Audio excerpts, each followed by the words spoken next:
मेहनत पे ध्यान रखें। चलिए केमिस्ट्री की क्लास स्टार्ट करते हैं, जो कि आपका सेकेंड पार्ट सबसे बड़ा इंटरेस्टिंग है, ऑर्गेनिक केमिस्ट्री। 3 चैप्टर खत्म हो ही चुका है, मेन मोस्ट इम्पोर्टेंट आपका 3 चैप्टर कंप्लीट हो ही चुका है, उसको रिवीजन करवा देंगे आगे चल के। अब आते हैं केमिस्ट्री के सेकेंड पार्ट पे।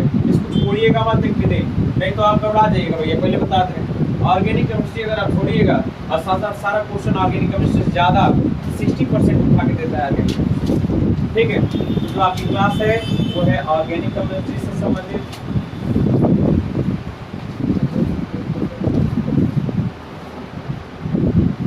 ऑर्गेनिक मींस दैट कार्बनिक रसायन।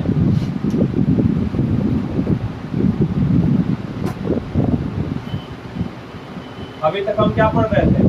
कार्बनिक रसायन। क्या कार्बनिक? अभी तक हम इनऑर्गेनिक पढ़ रहे थे, अकार्बनिक रसायन। ठीक है, अभी क्या चल रहा है? ऑर्गेनिक केमिस्ट्री, कार्बनिक रसायन। अच्छा, कार्बनिक रसायन में जो पहला चैप्टर है वो आपका क्या है? Halo alkane and hello arene, है ना? तो हेलो एल्केन से अब हेलो एरीन तक पहुंचने के लिए कल चैप्टर की शुरुआत की जाएगी। आज जो है उसको बस स्टार्टअप करते हैं। क्या क्या मेन मोस्ट इंपॉर्टेंट उस चैप्टर में उपस्थित होंगे। उपस्थित मतलब क्या? एलिमेंटों की बात कर लिया जाए। ठीक है, एलिमेंटों में उपस्थित कई सारी जानकारी होंगी, जैसे वैलेंसी है, अनपेयर पेयर इलेक्ट्रॉन है, कि किस कैसी संरचना बनती है, तमाम प्रकार की जानकारी आज ये होगा।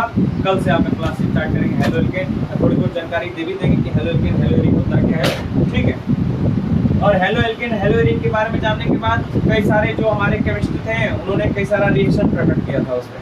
उस रिएक्शन को आप माइंड में सेट कर लीजिए, प्रत्येक फार्मूले को तैयार कर लीजिएगा आप, प्रत्येक रासायनिक सूत्रों को तैयार कर लीजिए, बाकी आपका काम बल्ले बल्ले, कोई दिक्कत ही नहीं आएगा। बच्चे डरते हैं ऑर्गेनिक केमिस्ट्री, सर कैसे रिएक्शन कर रहे हैं, याद करो ना, मैं हूं ना बताने के लिए, किया जाएगा उस प्रोसेस में, क्या दिक्कत है। इसको फिजिक्स से ज़्यादा इंटरेस्टिंग होता है केमिस्ट्री। फिजिक्स तो सोचोगे, करते समय सोचोगे, इसको हम तुमको बिल्कुल क्या करवाएंगे, दिखाते हुए करवाएंगे, एकदम सामने जब इस पर कराएंगे ना तो लगेगा वो चीज़ हो रहा है। इसमें तो फील करते हो फिजिक्स में, यहाँ पूरा लगेगा सामने हो रहा है, भले हमारे साथ हाथ हमने शूट वगैरह ना हो, लेकिन यहाँ पे हो। अच्छा, जो चीज़ हम यहाँ पे रिएक्शन कराएंगे, कोशिश रहेगा कि उसका वीडियो आप तक पहुँचा दें। हमारे पास तो ठीक है कुछ व्यवस्था नहीं है, लेकिन आपको कोशिश रहेगा कि उस इंस्ट्रूमेंट या उस चीज़ को जो हो रहा है वहाँ पे जो भी आपका रिएक्शन होगा वो आप देख लीजिए, सामने सामने देखना क्या करना है। चलो, तो सबसे पहले बात करते हैं कि ऑर्गेनिक केमिस्ट्री में सबसे इम्पोर्टेंट जो तत्व होते हैं वो कौन कौन से तत्व, कौन कौन से एलिमेंट अपना स्थान लेते हैं। एलिमेंट की बात की जाएगा। ठीक है, कौन कौन से इंपॉर्टेंट एलिमेंट।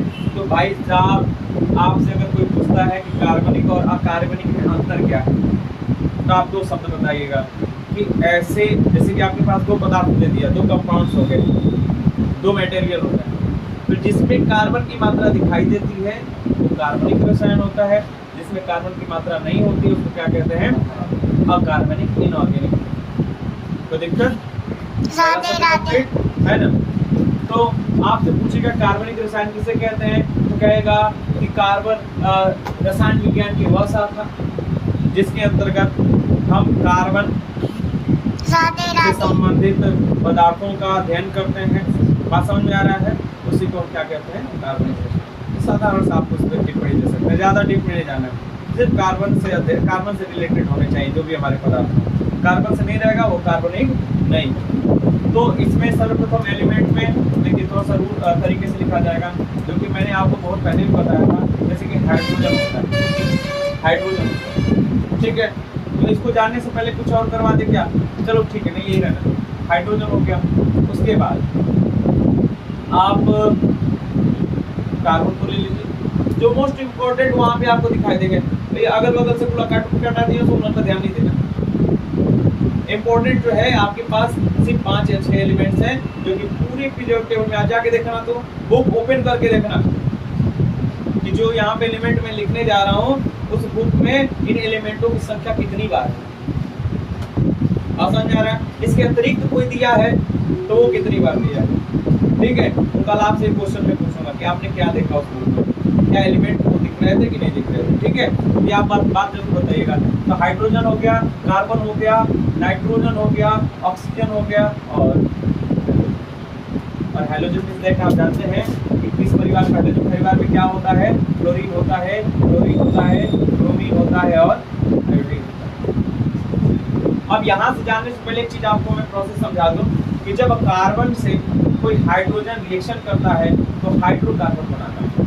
क्या बनाता है? हाइड्रोकार्बन बनाता है। और जब हाइड्रोकार्बन आपका बन गया, जैसे CH4 हो सकता है, C2H6 हो सकता है। और जब हाइड्रोजन को इस हाइड्रोकार्बन से जब हाइड्रोजन को कोई दूसरा तत्व आके रिप्लेस करके अपने सब्स्टिट्यूट हो जाता है, मतलब उसको प्रतिस्थापित करके अपने विस्थापित हो जाता है, और समझ रहे हैं ना, तो हम कह सकते हैं कि उसको कहा जाता है हाइड्रोकार्बन के व्युत्पन्न। क्या कहा जाता है? हाइड्रोकार्बन के व्युत्पन्न। अर्थात कोई मान लीजिए कि यहाँ से कोई अनदर एलिमेंट में या तो हाइड्रोजन फैमिली आ सकता है, या तो ऑक्सीजन आ सकता है, या तो क्या आ सकता है, फिलहाल में जो दिख रहा है वो क्या आ सकता है? नाइट्रोजन। और जब इसे क्रिया कर लेगा तो C के साथ क्या जुड़ गया? देखो एक चीज और, जो यहाँ पे कार्बन होता है इसको हमेशा हम किससे दिखाते हैं? R से दिखाते हैं। किससे दिखाते हैं? R से। तो ये बना दिया RH, या मान लो कि कोई R कंपाउंड बना दिया, इससे मैंने रिएक्शन करा दिया X, N, O। बात आ रही समझ में? जब रिएक्शन करती है तो क्या बना देगा? या तो RH बना सकता है, या RO बना सकता है, या RNA बना सकता है। और इसको कहा जाता है हाइड्रोकार्बन के व्युत्पन्न। किसी हाइड्रोजन, एक हाइड्रोजन को रिप्लेस करके कोई अनदर एलिमेंट अगर इससे आके जुड़ जाता है तो हाइड्रोकार्बन का व्युत्पन्न। ठीक है, इतनी जानकारी अपने पास आप रखें। चलिए,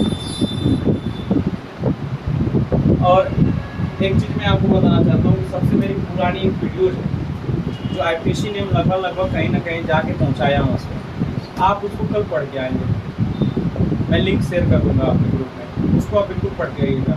पढ़ के आएंगे आपको 100% समझ में आएगा, अन्यथा नहीं आएगा। कुछ चीज़ों को मैं बताता हूँ डिटेल से।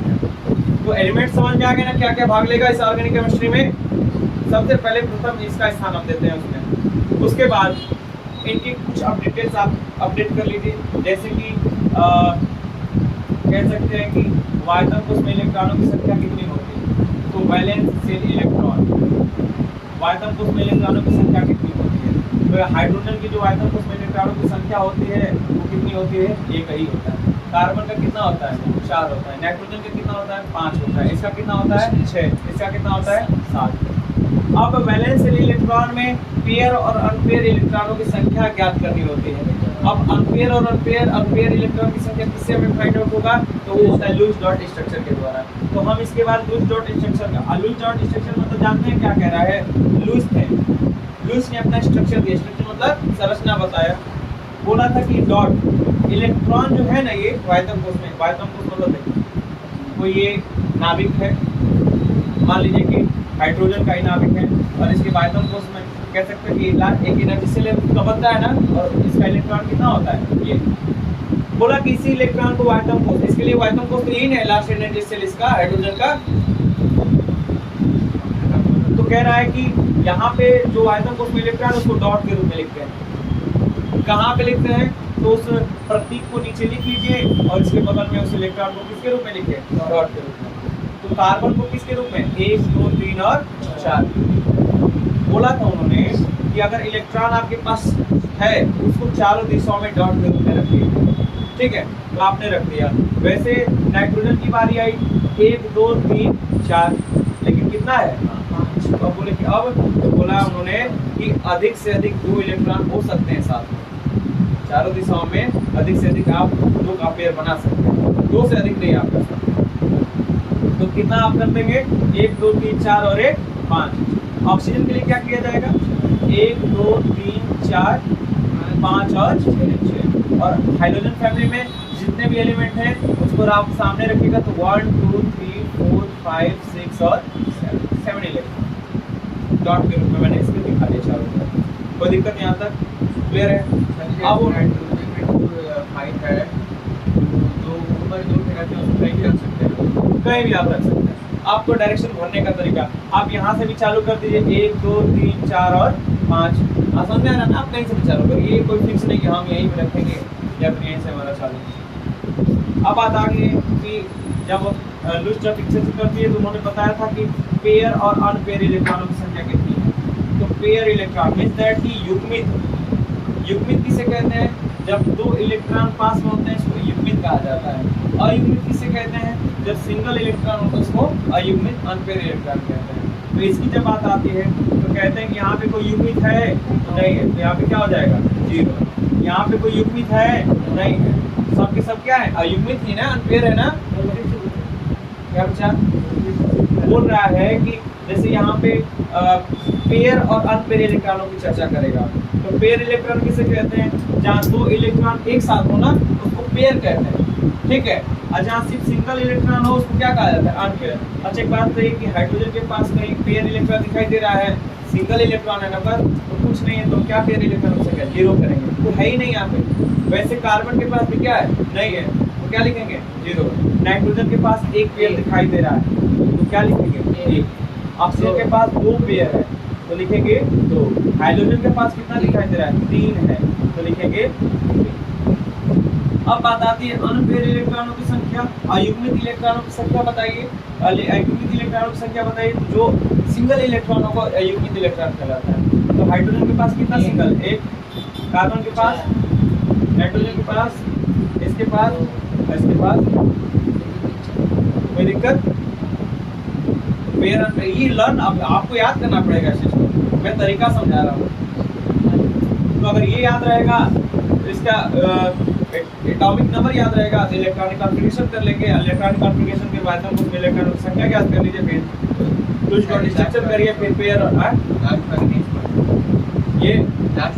ये अनपेयर इलेक्ट्रॉनों की संख्या जो होगी उसको लिख लीजिए। यहाँ पे अनपेयर कितना है? हाइड्रोजन के पास कितना अनपेयर रह गया? 1। कार्बन के पास कितना है? चारों के चारों सिंगल है ना, तो अनपेयर ही न है। अनपेयर मतलब किसी से पेयर नहीं किया है, उसको अयुग्मित इलेक्ट्रॉन कहा जाता है। युग्मित नहीं, अयुग्मित। अयुग्मित कितने हैं यहाँ पे? चारों के चारों अयुग्मित हैं, तो 4। यहाँ पे कितने हैं? 1 2 3 है। यहाँ पे कितने अयुग्मित हैं? 2। और यहाँ पे कितना है? 6। कोई दिक्कत? अब बात आती है कि इसका स्ट्रक्चर क्या होगा। इसका स्ट्रक्चर कैसे बनाएंगे? तो स्ट्रक्चर उन्होंने बताया था, सॉरी स्ट्रक्चर से पहले वैलेंसी जान लीजिए। वैलेंसी मतलब संयोजकता, ये कितने इलेक्ट्रॉन दे सकता है या कितना इलेक्ट्रॉन ले सकता है। तो लेना और देना तो भाई उस पर बात होती है कि उसके नेचर के हिसाब से, लेकिन संयोजकता किसको कहा जाता है? वैलेंसी किसको कहते हैं? जितने अनपेयर इलेक्ट्रॉन होते हैं ना किसी एलिमेंट का, किसी परमाणु का, वही उसका वैलेंसी कहलाता है। बात क्लियर है? वो इसकी वैलेंसी कहलाती है। तो यहाँ पे इसकी वैलेंसी EALENCY, वैलेंसी मतलब कि संयोजकता। इसकी संयोजकता कितनी है? संयोजकता इसकी संयोजकता कितनी है? जितना अनपेयर वही इसकी क्या कहलाएगी? संयोजकता कहलाएगी। 1। इसकी संयोजकता 4, इसकी संयोजकता 3, इसकी संयोजकता 2, इसकी संयोजकता 1। अब कहोगे कि माइनस प्लस संयोजकता मतलब होता है ना, सोडियम +1 देता है, हाइड्रोजन +1 देता है, कार्बन -4 होता है, नाइट्रोजन में -3, ऑक्सीजन में -2, हाइड्रोजन करने में प्रत्येक जैसे -1 होता है, क्लोरीन में -1 होता है। तो कहने का तात्पर्य है कि हाइड्रोजन एक धातु के रूप में दिखाई देता है, लेकिन है धातु, प्रोटॉन का रूप स्वरूप है ये, इसलिए इसके ऊपर +4 होता है। इसमें क्या लिखेंगे? प्लस। कार्बन क्या है? अधातु, धातु के रूप में लगभग इसको प्रतिक्रिया होती है, तो इसको माइनस नहीं रखा जाता है। यहाँ पे क्या है? ये भी माइनस है, ये भी क्या है? माइनस। ऑक्सीजन में -2 और इसकी वैलेंसी कितनी होती है? -1। क्लियर रहती बात ना? अब कहता है कि इसका स्ट्रक्चर जब बनाएंगे तो स्ट्रक्चर क्या होगा इसका? इसका स्ट्रक्चर क्या होगा? तो स्ट्रक्चर कैसे? तो यहाँ पे हाइड्रोजन है और जो इसकी वैलेंसी हो उसका क्या होगा? एक स्ट्रक्चर हो जाएगा। समझ में आ गया? एक इलेक्ट्रॉन एक स्ट्रक्चर, एक बॉन्ड को दिखाता है, ठीक।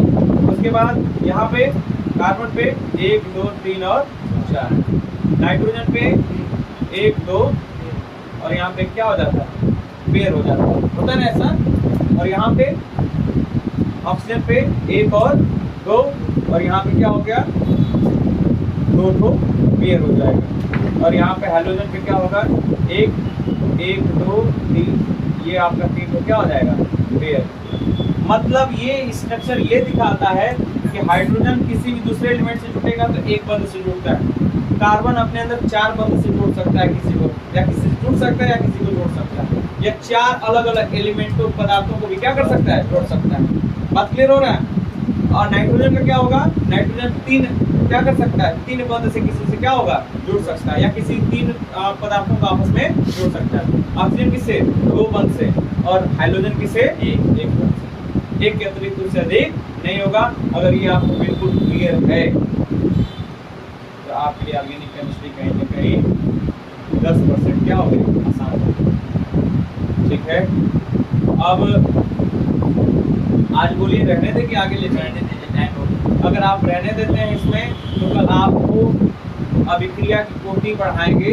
इस अभिक्रिया में कोटि जैसे कि कार्बन की कोटि आप पढ़िएगा, संकरण के बारे में बताएंगे कि संकरण कितना होता है, किस कार्बन के पास कितना संकरण होता है। बात समझ में, हाइड्रोकार्बन के संकरण को पढ़ाया जाएगा। जैसे हाइड्रोजन की कोटि पढ़ाऊंगा, हाइड्रोजन की कोटि के बाद संकरण के बारे में बताऊंगा। मेरे बात नहीं था तो इतना टोटल क्वांटिटी बताएंगे। चैप्टर अभी शुरुआत नहीं हो पाएगा, पहले आप बेसिक नॉलेज तो ले लीजिए उसके बारे में। क्लास में सब दिया है, उसमें बताए भी हैं, तो 2-3 को वीडियो मेरे पास है उससे संबंधित, तो दोनों तीनों आप देख के आइएगा अपने अच्छे से। उसके बाद आपको बिल्कुल इजी वे में हो जाएगा, आपको कोई समस्या नहीं होगी। चलिए कल की क्लास में आगे बढ़ाएंगे।